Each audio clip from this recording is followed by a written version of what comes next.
तीन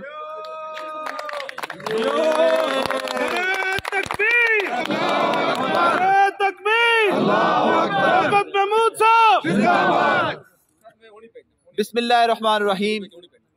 सबसे पहले तो मैं अल्लाह रब्बुल इज़्ज़त का शुक्र अदा करता हूँ कि उसने हमें इस कामयाबी से नवाजा। ये अल्लाह की देन के बग़ैर कभी भी मुमकिन नहीं था। तो हम अल्लाह ताला का शुक्र अदा करते हैं कि उसने प्राइवेट एजुकेशन नेटवर्क को पेन के चारों उम्मीदवारों को कामयाब किया और हमारी वही टीम जो पिछले 3 साल के लिए थी वो दोबारा री इलेक्ट हुई। तो मैं पूरे सूबे के अपने पेन के साथियों को, प्राइवेट स्कूल के साथियों को मुबारकबाद पेश करता हूँ और ख़ुसूसी तौर पे हज़ारा डिवीज़न के तमाम इज़्ज़ा को मुबारकबाद पेश करता हूँ कि जिस तरीके से प्यार मोहब्बत के साथ आप लोगों ने मुझे वोट दिया, मुझे इलेक्ट किया और आपकी ये मोहब्बत